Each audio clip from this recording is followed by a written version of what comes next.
Most people, when they think about the time Jesus lived in, imagine the same images: sandals, sermons, displayed miracles, moral teachings, and a very distant, almost untouchable religious past.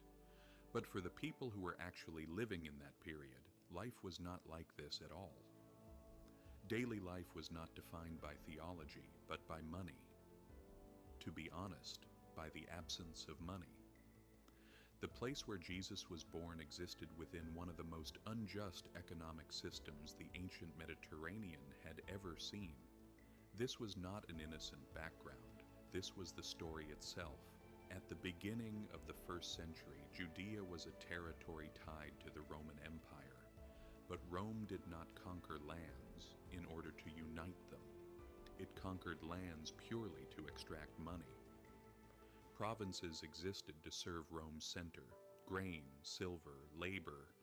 Everything flowed from the edges of the empire toward Rome itself. Judea was one of these peripheral regions. But there was a problem. Judea was not wealthy.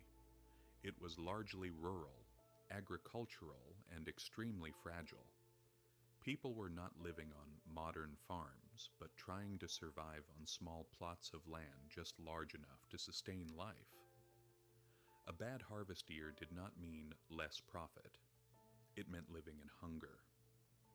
And Rome never cared about this. It only cared about the flow. The region was governed by local elites approved by Rome.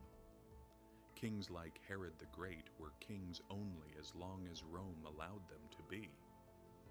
After his death, governors such as Pontius Pilate took control, and their situation was no different. None of them were tasked with bringing prosperity to the people.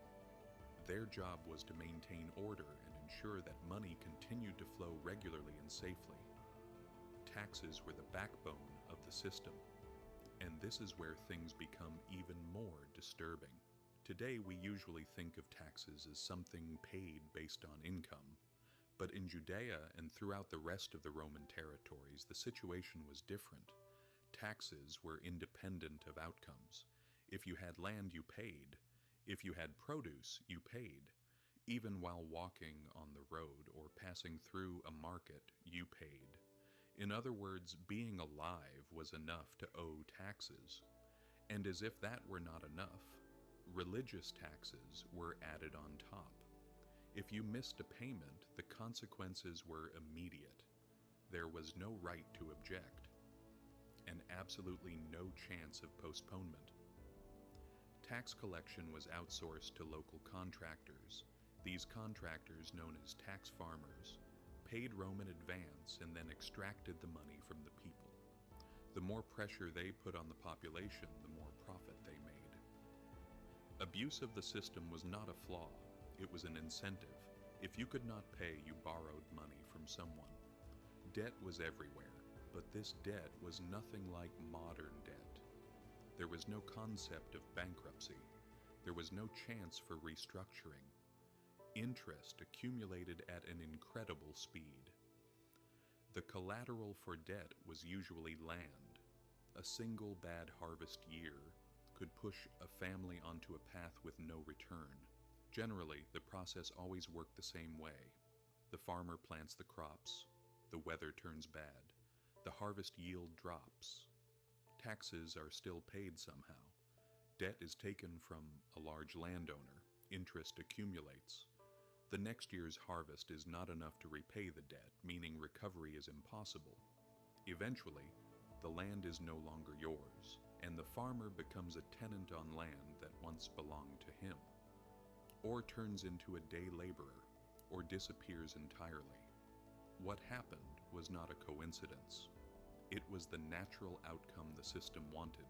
Over time, land accumulated in the hands of a small number of people. Small plots were replaced by large estates. Wealth concentrated around elites connected to Rome and the temple. The majority was pushed into insecurity. In this system, the economy did not just produce poverty. It reproduced it again and again. And there was no social safety net. If you lost your land, there was no help, no state support or incentives. Other than family and limited community aid, There was nothing to hold on to. Debt was not only material. Losing your land meant losing your status, your identity, and your future. The entire fate and life of a family could be erased by a single bad harvest. This was the world into which Jesus was born, and it must be said clearly, people were not poor because they were lazy or immoral. They were poor because the system worked that way and demanded it. Rome needed surplus. Elites needed rental income. The temple needed revenue, and all of this burden fell on people with almost no margin for error. This pressure produced something else as well: tension. Judea was not a quiet place. It was boiling like a cauldron. Revolts, banditry, messianic movements. These do not emerge in times of comfort. They are born in collapse. When people heard promises of debt forgiveness, freedom, and justice, they did not perceive them as metaphors. They heard them as an opportunity to survive. That is why this story is not just a story left on the dusty shelves of the past. Even today, although not in exactly the same form, similar situations are being experienced. That is why it still matters, because history does not repeat itself exactly, but it never hides its patterns.